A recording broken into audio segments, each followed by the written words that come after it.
Hello and be welcome, the followers of Humanities Rock. I'm happy to talk today to Dr. Juan Manuel Rosselló. He's postdoctoral researcher, MSCA Fellow, Marie Skłodowska-Curie Action Fellow at the Faculty of Mechanical Engineering, University of Ljubljana here in Slovenia. He participates under the mentorship of the Professor Dr. Matevž Dular in the NASCAP project. Bienvenido, Juan Manuel. Muchas gracias. ¿Cómo está? Okay, now let's switch to English. Okay. It's better. No, I just wanted to show you how well I speak Spanish, but English as well. So be welcome with us and thank you for answering our interview. Thank you very much for inviting. Yeah. So I'm really excited to talk to you because I would like to know where and how did your research career begin? Okay, actually, I believe that research is like more a way of life. You have the academic path that you start in the university and then you go to do some PhD, some postdoc, and that could be formally your career, but actually this calling of trying to understand how things work, I think that starts much earlier than even high school. In my case, maybe the first memories that I had on this passion of trying to understand how things works. I remember I was a little toddler and there was a TV show called in Spanish Los Grandes de la Historia, which means something like the great persons of history or something like this. And I remember an episode was about Galileo Galilei and the experiment he made on the Pisa Tower and how he figured out that two objects with different mass can fall at the same time. And there was another episode about Archimedes and how he went naked out of the tub, screaming Eureka. And these kind of things, I found them fascinating. And of course that I felt some kind of awakening on what I like to do with my life or something like that. So, and then my father had a small workshop in our backyard, and I was always there trying to build things and playing with his tools. He was also making things, so I've learned that quality from him, I think. And then, well, when I decided to go to the university, I found physics was what I wanted to do, basically. Yeah. You mentioned Galileo Galilei, he was Italian. Yeah. And you also have some Italian connections. Yeah, actually my family comes from Sicily. It's the typical situation in which European people move to Argentina. I was born in Argentina after the war and rebuilt their lives basically. So I'm the grandson of an Italian couple. Yeah. And do you consider yourself curious? Yes, definitely. Yeah, I think that it's the main characteristic that you need to have to do research. If you don't have this curious spirit, basically you won't question anything, and if you don't have questions, you won't seek for any answers somehow. So the question is in the beginning. Yes, so definitely. We are talking about the curiosity, but I saw on your or under your profile on the ResearchGate, I saw this: opportunity is caught only by those who pursue it. Yeah. So what kind of person, apart the curiosity, you should be to be a researcher? Do you have to be really smart and really intelligent, or you just have to like to work? Okay, there are two things. As always, it's not like a simple answer. This phrase actually I feel very identified, and it's like my motto or the way I see work, because basically you need to work really hard and you need to be there. I think that there is another phrase that is very similar from Pablo Picasso. It says something like inspiration exists, but you should find it at work or while working or something like this. In my personal experience, every time I was doing some extra hours or working on a weekend, I found something, or I found some inspiration, or I made some contribution, let's say. And for me, this is the proof that you really need to work hard, and especially if you are trying to do something that anybody else have done in the history of humankind, which is the main goal that any researcher would have. it's not that easy to find something new. Many times you think that you find something new, and then you go to the papers, and as we all say, some Russian did it in the 60s, you know, something like this. So a century ago. Yeah. So this is why I chose that phrase. And then regarding to if you need to be smart or not, I'm the living proof that you don't need to be smart. And I think that in these modern times, basically the technology overcame intelligence. If you have the right equipment and the right funding, you can do anything, even if you are not the brightest lamp of the street, you know.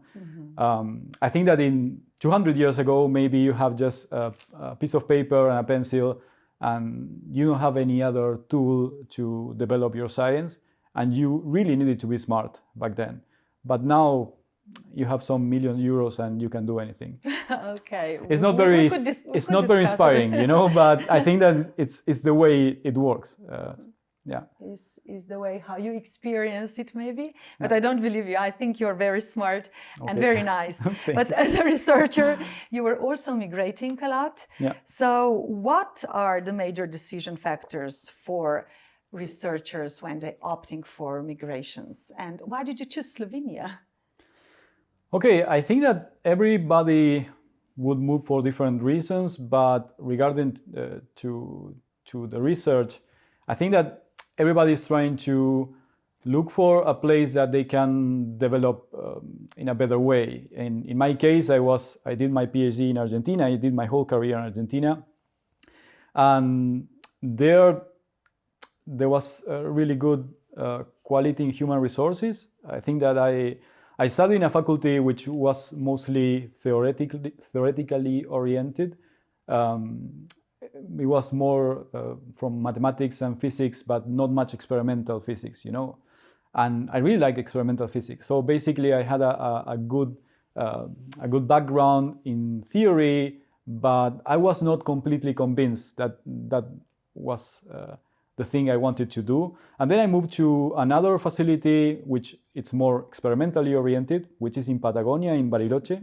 Bariloche is a city that actually holds many Slovenian people. They're skiing there. Yes, exactly. Yeah, and a lot of mountains. Actually, is pretty similar to here.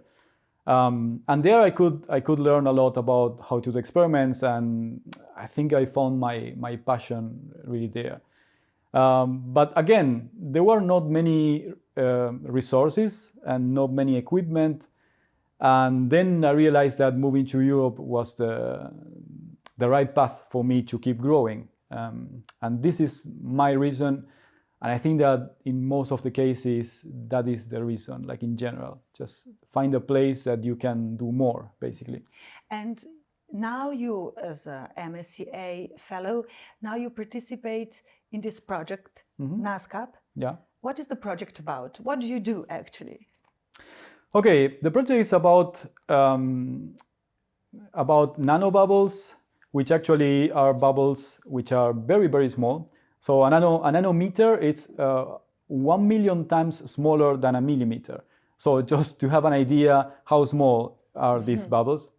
And it's a controversial topic. Usually the topics chosen by the European Union agencies, I think that they are like borderline in the border of knowledge, let's say.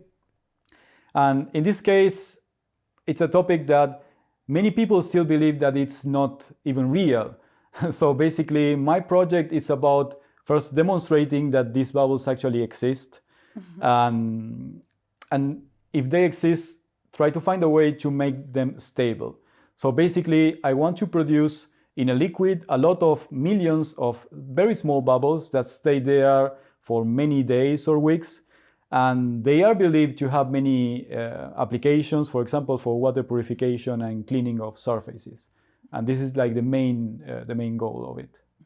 Well, I'm listening to you like you were telling me a fairy tale because it sounds quite fantastic. Very, very small bubbles somewhere that have the purpose in their lives.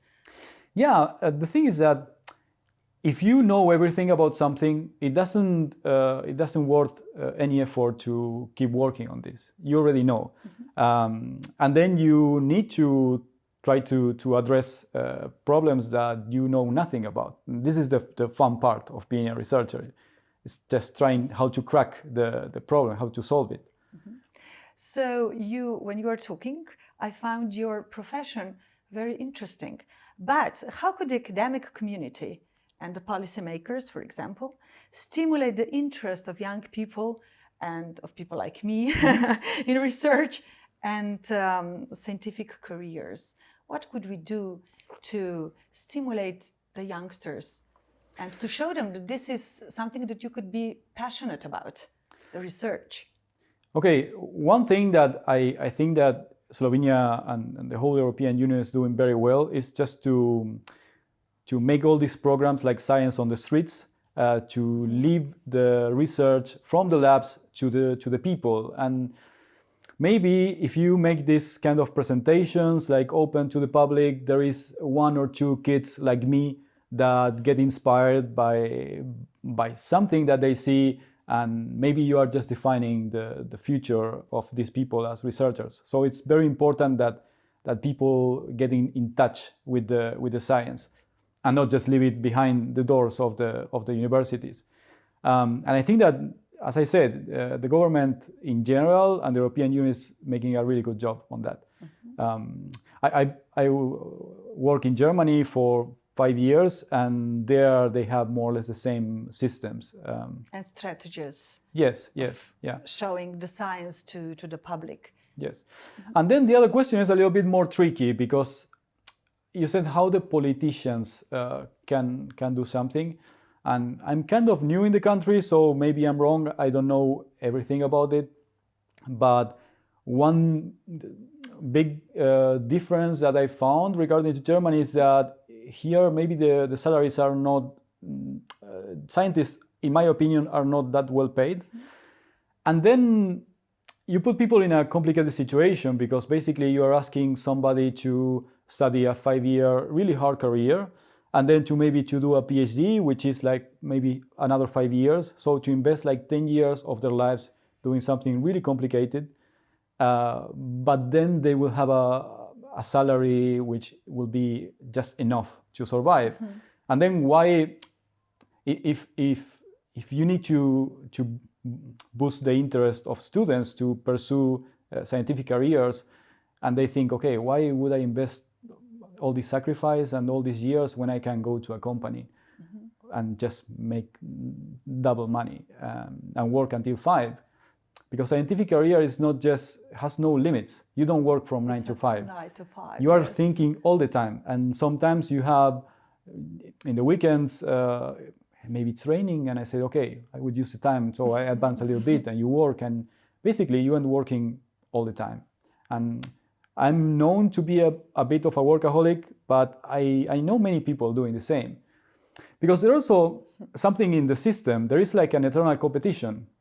So as a scientist, there are no permanent positions. That means that, as you said, you are moving a lot, because sometimes it's not something that you choose, it's something that you need to. So basically every like 1.5 years or 2 years, you need to apply, generate a new project, to apply for new funding. And you are all the time like trying to survive in the system and competing with the whole world. And then you feel a lot of pressure to produce more and to be a better scientist. And that is also, I'm trying to say that actually it's not that easy. You should have a little bit more of stability. Exactly. To think a little bit more calmly. Yeah. Maybe, yes. Yeah, so maybe I think that the politicians should give the real value that I think that scientific work has, and try to generate more permanent positions and more, in my opinion, decent salaries to make it more attractive. So that's the thing. Yeah. So you are moving around in your head and really physically as well. So I think that once this NASCAP project will end. Yes. When is that? I have in 1 year and a couple of months. Okay. I have no idea what I'm going to do. Okay, so you answered already to my questions, but you have no idea. But what factors will you consider when choosing the next step in your life, the next destination? As a researcher and personally. I was always trying to choose a place that allows me to grow. It's not about, I mentioned salaries just because I think that it's a problem, but I'm not taking that very much into account. I think that everybody is trying to find more independence and also more that the facilities provide you what you need to work. In my case, basically I need millions of euros of expensive equipment to do my job. And that is a setback of doing experimental physics. There are another brand, let's say, that they do numerical simulations, for example, that you just need a computer. And that's it. And it's much more easy. And you don't need a big lab to do that. Yeah. So, that's interesting. What will be will be. What will the future bring to you? But looking back to Argentina, do you dance tango? No. Do you follow football, Messi, for example? Yes, of course. Yeah. Yes, of course. And here in Slovenia, what do you do in your spare time, being such a serious researcher? Okay, here I really like nature. Actually, as I mentioned, all the mountains around reminds me a lot to this place, San Carlos de Bariloche, where I was living. And I try to make hikes and go around with my bike and try to be around nature, basically. Sometimes I play basketball in the many courts that you have here in Slovenia, in Ljubljana, which is really nice. For now, that's it. And for now, you feel more or less happy? Yes, sure. Yeah. I'm new in the city and I couldn't build like a social life, but I hope that I can make it. I found the Slovenians very, very nice people, very warm people. And in some point, I think that they are similar to Latin American people. So I think so as well, yes. So I think that won't be a problem to make a nice group of friends in the future. Juan Manuel, congratulations for all what you do, and we wish you all the luck in this world for you as a researcher and personally. Thank you so much. Muchas gracias por la conversa. Thank you so much. Thank you. Thank you for having me. Hvala lepa.